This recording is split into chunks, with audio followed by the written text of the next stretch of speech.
There we go. All right. First item is to approve our agenda. Oh. Motion by Weeks, second by Dinger. All those in favor say aye. Aye. All those opposed, motion carries.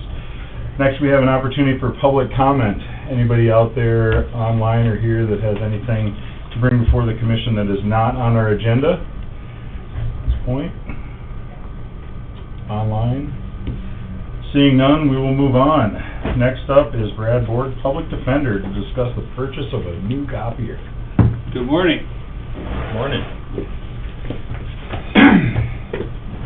Well, as you guys know, with the new office comes the need to get equipment. We've had a lot of stuff that was left over in the space from other places. There is an older copier that is down there, but it does not have a service contract on it. My understanding is a big reason why you get those are really expensive to fix.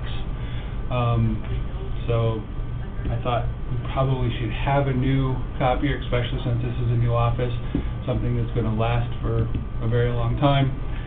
I don't know a lot about it. I talked to the head of IT, since he's the one that gets the computer equipment and all that. And so he reached out and came back with documentation for a copier and a service contract. It's my understanding this is, I believe, the same copier that the sheriff's office has and a similar contract. So I can't give you a lot of the details about what it is or what the different add-ons are that come up to what the price is, but it is what it is. So I'm asking the commission to approve the purchase of this. Hopefully we're not going to have any issues moving forward, but it is what it is. And the cost isn't great, but things cost a lot nowadays. On that? You know, I've been up here before with certain things that I could tell you about, you know, like the software that I had for the case management, but I don't know anything about this, so I'm relying on IT and their expertise. I know you are. Just for reference, everybody knows the copier price, $13,391.43. And you got a recommendation from Pat, and that was his recommendation to go? Yes, all of this came from him, so Okay. the purchase agreement that has the price on it, the service contract that I provided to you, those both came from him. So, which I think are just like the other ones that other offices have. Okay. I'll move. Any more questions? All right, motion by Denner to approve the copier. Second by Dinger. All those in favor say aye. Aye. All those opposed, motion carries. I Good will luck. abstain. This is with the company that I work for, but I'm not part of this transaction, so I will abstain from the vote. Well, good luck with the purchase. We'll get that done. All right, sounds good. Thanks a lot. All right, next up, we have approve and authorize Vice Chair to sign the letter of support for the Lawrence Welk 70th anniversary. You may want to stay and testify. Keep your video handy. Who he was, and I can find him on YouTube. I'm good. Hey guys, look at this. Look Sorry. how cool it is. All right, so we'll go through the letter of support here. To whom it may concern, on behalf of the Brown County, South Dakota Commission, we would like to show our support in honoring Lawrence Welk and Myron Florin during the 70th anniversary of the Lawrence Welk Show national debut. Myron Florin, who was from Roslyn, South Dakota, along with all the cast and staff of the Lawrence Welk Show from across America who made positive contributions to music and television. The stories of both men are examples of what someone from anywhere in America can achieve, as they were both sons of rural Midwest that persevered. The Lawrence Welk Show played a variety of genres including country, jazz, polka, and patriotic, including tap and other dancing, and sought to be family-friendly entertainment. Its original run, including syndication, was more than a quarter century, from 1955 through 1982, and repeats are still regularly aired across much of America. We are proud of South Dakota's important contributions to the Lawrence Welk Show and its long-lasting contribution to American music and culture. Hope it and his memory will continue to be treasured and handed down to future generations. Thank you and congratulations on the 70th anniversary of the Lawrence Welk Show. All right, so we would entertain any motions to approve the letter of support for that. Moved by Dinger. Second. Second by Dennard. All those in favor say aye. Aye. All those opposed? All right, What, I should've motion done by carried. seniority or what? Well, you probably We were seen it. kinda waiting on you to do that one. Thought you might wanna have a turn on that. Payback. All right. Who All did right. that come from? That came out of North Dakota, Yeah, was, the gentleman said Dickey County? they requested it. Sure. Just asking every entity in the area, just to recognize if possible. All right. Cool. Yeah. No, All right, next up, A little bit of Dirk history. Rogers, Highway Superintendent, to discuss the Elm Lake Bridge and a department update. We got time for a change. Yeah, I came early. Traffic was light, got a good parking spot, it's all right. First thing we'll talk about is the Elm Bridge. I touched on it last week.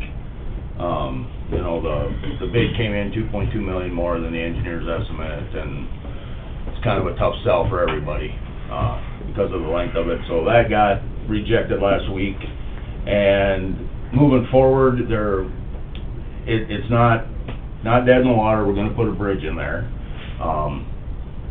The most expedient way, and even this one, I don't know if we'll get it accomplished so that we'd actually have a contractor in place a year from now. But the couple of things they're looking at, one would be they're just moving the bridge 40 feet west. That does two things. One is you can work in the dry the whole time. If you rebuild the bridge where it is, they gotta coffer the whole thing. If they move over 40 feet, they did the same thing out at Mina, with the bridge that's there by the restaurant or whatever, yeah. Yeah. That's how they did that one, they just scooted it down the tangent a little bit.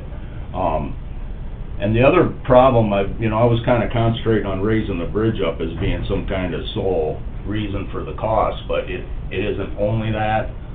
The federal government has handed down recommendations that are not requirements yet, but recommendations for scour protection. And, most of the time, a bridge in a reservoir wouldn't be as susceptible, because the only time the water's flowing is in the spring. This particular one's occasionally the water gets drawn out of it, so there is a little flow in there.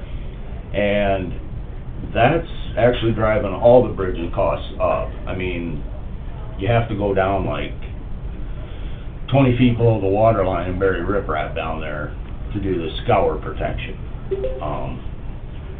Completely, just my opinion, it's overkill. It's something that there are occasions for it, certainly, but in the usual federal distribution of ideas, they just said, all right, we gotta do this on everything, but it's a recommendation. South Dakota follows it, other states don't always follow it, so our bridges are costing a little more right now. Having said all that, they're looking at different ways they can redesign that scour protection, hopefully to take the cost down, but a good portion of the cost is in having to put the sheet piling around the whole causeway. And if they just move the bridge 40 feet west, say, and put it there, you have to do a little more dirt work and reestablish a channel and stuff, but it's a viable way, and they're thinking that might drop it, it's not gonna cut it in half, but it might drop the cost $1 million anyway. So, you don't mind my asking? No. What is the depth underneath there and the profile I would of the have, channel, do you know? yeah, I have it, but I don't have it with me. Okay. I guess I haven't looked or considered that. That might be interesting to know and see how that fits into that. You're sort of building it all in the dry then, and you're only coffering off where the Okay. actual thing is, so it's not uncommon to do it.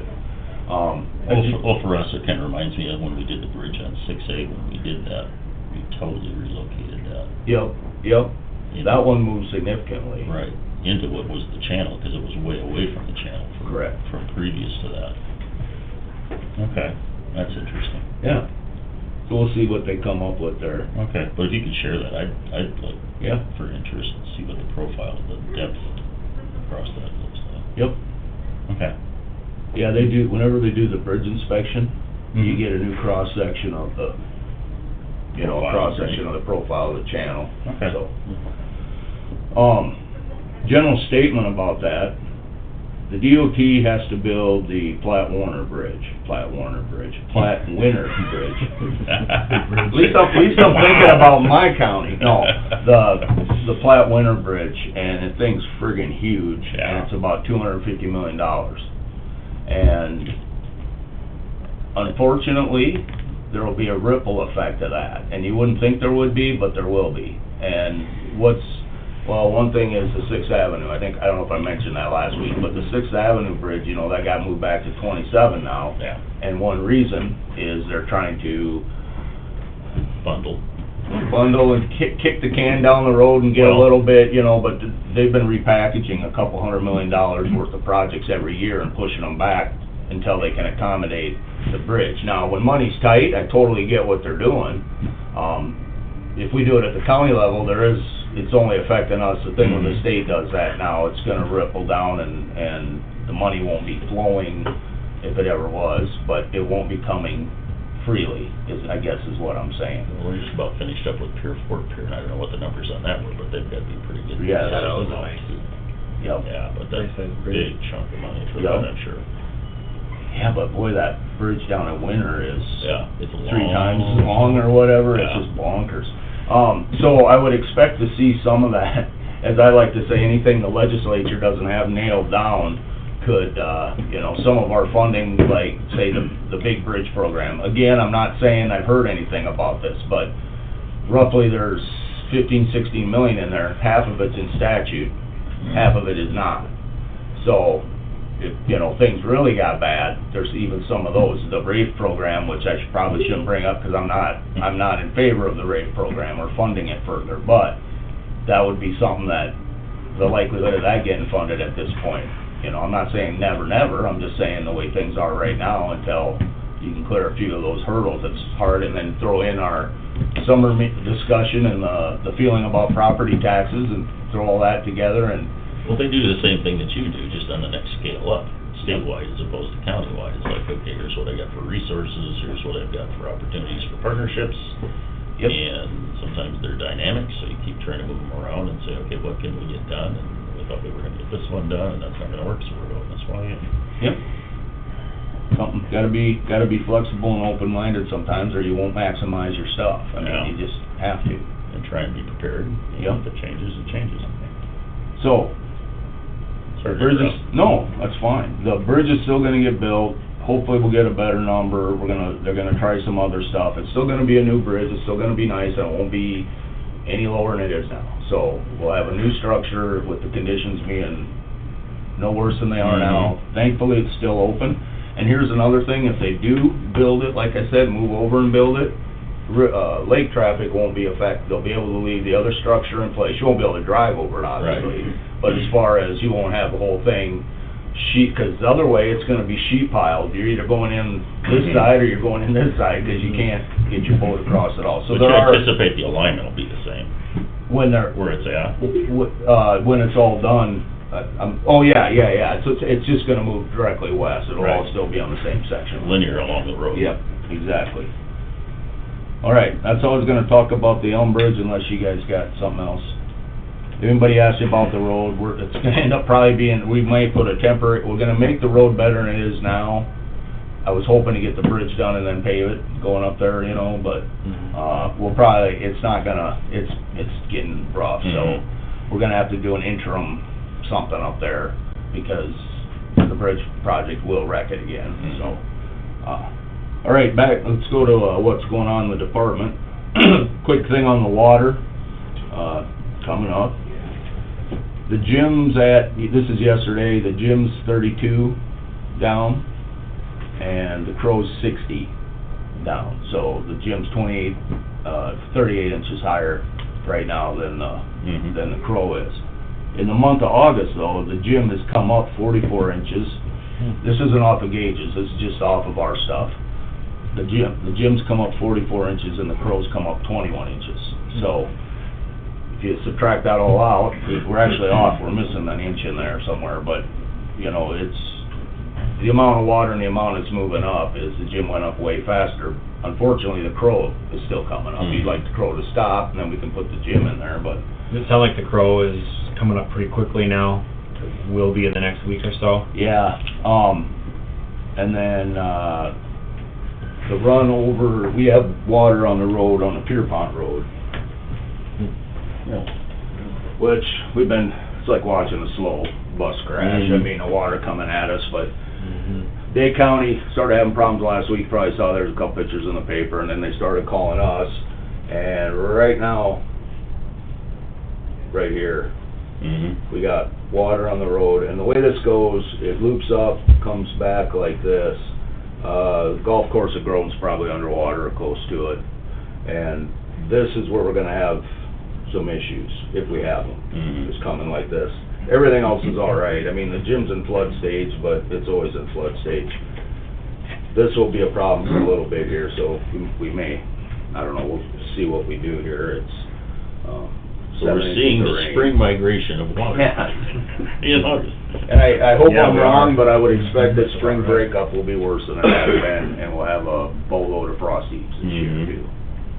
But, so, anyway, that's that water story, and all it is, it's just coming down here, and then to your point, Drew, the stuff coming out of Marshall County is Significant. doing the same thing. Yeah. You know, it comes down really good, and then it hits like Renziehausen, or it hits the flatlands, and then starts spreading out, and, but fortunately, it stayed down here so far. I don't want it to back up into Claremont, then things get messy. So about the elm, do you follow the elm at all? Yep, the elm at least has some grade to it, so it runs, and then you can usually go up to Westport and see how bad your life is, but,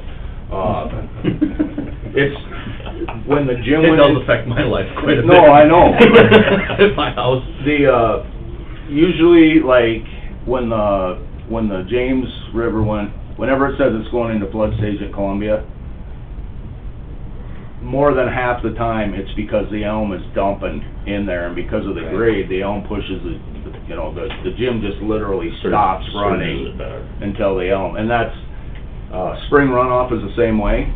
We've had years where we thought, oh my God, when this all melts, we're gonna be in trouble, but the way it melted, like the elm, if the elm goes first before the gym gets real bad, then you can get all that water in the river, and then the gym comes down there. But if you got the gym full and that comes in there, it can't go in the river, the gym stops flowing, and so there's years, it just kinda depends on the sequence of it.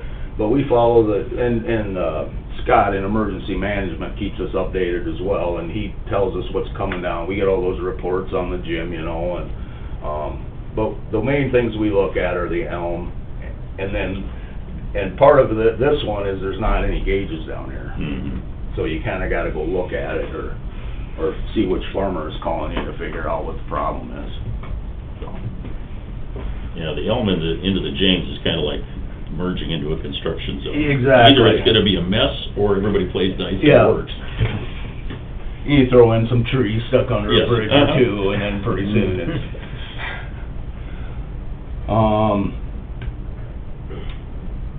We're gonna shoot oil up there tomorrow, and then we'll be paving on Road 5 hopefully Thursday. That 2.5 miles up there, by the end of next week, that should be done, and then we'll go down to Mansfield. That's kind of our paving schedule. We were kind of joking about it, but I have figured out that it just makes it easier when we're doing, like when we're paving, we got everybody paving, and when you pull people out of that to go do something else, you really lose your efficiency quick, so, and you want to be responsive at the fair, and no, I'm not putting the fair as a priority over the highway work. It's just, we can schedule our things so that the things we're doing, if we need to go to the fair, there are things that you can stop and, go do and then pick back up again, and without a huge cost. So the last couple of weeks, we've been doing a lot of patching, trying to get caught up on the mowing. The patching's a big thing. It's actually handy to stop and do a little more patching before harvest gets rolling. I already commented on the fair, got a lot of help from Mike, he doesn't account for things the same way we do, where we charge everything off to something, so I don't know if he's gonna absorb that, but the bill that we're gonna submit for doing the racetrack is gonna be like $4,000 cheaper because of the help that he gave. So the county will actually make money on the races this year.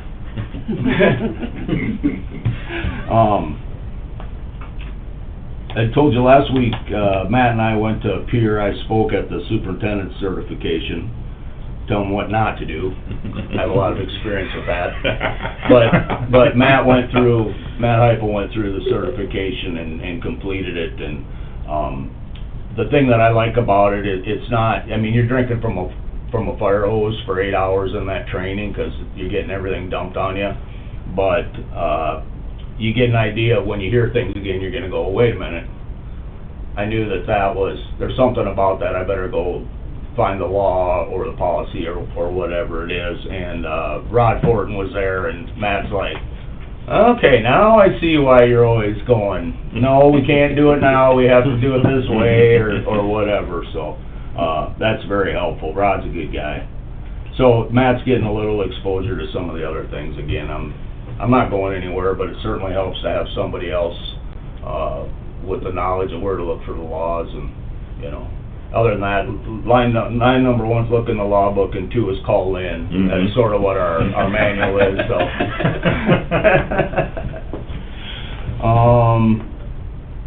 That's about all I got. How, is Richmond still on track to go next spring? Is that the plan still? Spillway? Yeah.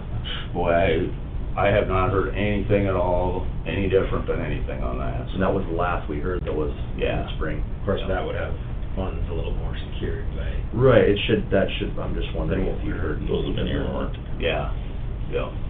Other than Hope so. potential increase in, just your cost increases, but for the most part, other than our Elm Lake Bridge, a lot of the costs are, you know, he even went through, they're a lot closer. The state's estimate on almost every other bridge in the state is a lot closer than the Elm Lake one is, because that's the question we asked, did you guys miss the estimate? And they pulled up a bunch of examples where they hit it right on most of them. I was kind of surprised. I thought it wouldn't be that close, Well, so, I don't know. I'm curious where they're at on the engineering for Richmond. As far as, like, getting the Oh, they're actually design gonna and do it, what, yeah. I couldn't film your fence, But but right now, you guys. Oh, I can just put that barrier in there and how they're gonna do it with that I gotta. depth in there. Just curious, 'cause I know they're No, still that's working on fine, it. I gotta call the bridge designer, which is a different company, Mhm. visit with them anyway, but I'll call that Brian Becker too, just see if anything new's come up. Unless you saw something, Scott, did you? Yep, I got a set of plans downstairs. Oh, do you? Recently? Yep. Last ones I got, I think. You and I both, were on that email with that set of plans from the state. Is that the 80% ones? No, It's that's the one complete? that's like 110 pages, plan pages or whatever. I'll look. But no, I hadn't heard. I printed it out and it's on my table downstairs. So that probably means that it's on track, I would imagine. They got it all done, all the plans done. I mean, it's all prelim. All right. so We're getting away with that one. I think it's stamped not for construction or whatever, but. Well, I know when they came in, they had a plan on what they intended to do, but they Yeah. weren't quite sure how they were gonna get it done to go from one end to the other without completely rebuilding the structure, but getting that barrier Yeah. and what material they were gonna use and how they were gonna place it wasn't completely set at Correct. that point, is kind of my recollection. There's one update since he was here, and that's the only one that I know of. I'll check it. I gotta look and see this one, So I was just curious of the progress of how they Yep. were No, I can do that. planning to do that, so. I trust they know what they're doing, we'll see, but it's, be nice to know if it's settled on. I called another person, I'm sad, and he spoke very positively of the guy that's designing the dam. Because I'd asked him, I go, hey, I've never run into this guy before, you know, he said, no, he knows what he's doing. He was with the BLM for a long time, doing those dams. Okay. And then he switched, and I suppose he went till he could retire and then went after the money, I don't know. He's gonna retire and go back to work? Yeah, no. Different way. I think he did retire from the BLM. Yeah. And came to the state. All right, you guys good? Just for an update, the Yep. guardrail at Richmond got done, and Yep. it's all, It's all done, it's in there, we paid $18,000, I think, or 20% or whatever. patience and persistence does pay off. Yes, yep. Those, they're good programs. It's funny that we go to places and they're like, oh, we have this money, let's utilize this money, let's utilize this money, and then you send in something and it takes 2 years to, Mm-hmm. well, wait a minute now, you gotta do it this way, and you gotta do it this way, and Mm-hmm. so, but, whatever. If you want a bike path, by God, we can get that Yeah. son of a gun built in about 3 weeks, fully funded, but if you want a road, forget it. Well, just ask them for a list of 5 things you accomplished today. And see. Yeah. I even asked them, can we put 3 bike paths side by side by side? Is that Oversized okay? bike Then paths. Straight down the middle, that, no. Bikes on the right and bikes on the left. All right. Thanks, Dirk. You bet. Thank you, guys Dirk. have a Thank great you. day. Appreciate it. And Mike, this, you know, I know you've got some challenges trying to keep the meeting together today, but under the circumstances, you're doing a pretty good job, okay? You were more on the rails than the last time, so I appreciate that, thanks. All right, next up, we got the consent calendar. Lynn? Approval of the general meeting minutes for August 12th. Oh, second. Motion by Weiss, second by Glad I Dinger. didn't try. All those in favor say aye. Aye. All those opposed, motion carries. Claims, Move. Motion by Denner. Second. Second by Dinger. All those in favor signify by saying aye. Aye. Those opposed, motion carries. HR report. Oh. Motion by Weiss, Second. second by Dinger. All those in favor signify by saying aye. Aye. All those opposed, motion carries. Claim assignment, Move. Second. Moved by Dinger, second by Weiss. All those in favor signify by saying aye. Aye. All those opposed, motion carries. travel request. Oh. Second. Motion by Weiss. Your turn. Second by Denner. All those in favor signify by saying aye. Aye. All those opposed, motion carries. Now we got other business. Is there any other business to come before the commission? Mr. Perry? We should just put you on the agenda every week. You can if you want, but I don't make it every week. For 3 months of the year, I'm gone. My name is Carl Perry. I'm the senator for District 3, and Commissioner Gage and Brown County Commissioners. I think something that we forget to do sometimes is pat ourselves on the back. Rachel Kipley and the Fair Board and the Brown County Fair was outstanding this year. Might have been a little bit of mud, but that's happened before. But no parking fee, no admission fee. This is where people can come and enjoy their life. And food, expo displays, the animals, the rodeo, the entertainment, the rides, the chili cook-off there, and the Brown County Republican booth. And all those things are absolutely outstanding. I thought this year was just a stellar performance by the Fair Board and all of you guys. Thank you for all your work. And you know, a lot of times we come and complain, but once in a while we need to tell you that you're doing a really good job. Thank you very much. Thank you. Thank you. Hey, Ross, Great comment. do you have anything for legal? One quick thing. Okay. All right, so we do have a request to go into executive session for legal. Oh. Second. Motion by Weiss, second by Dinger. All those in favor say aye. Aye. All those opposed, we are in exec. Almost got away with it. Thank you, everyone. All right, we are out of exec, no action as a result. Anything else to come before the commission? Motion to adjourn. Second. Motion by Weiss, second by Dennis to adjourn. All those in favor say aye. Aye. All those opposed, we are adjourned.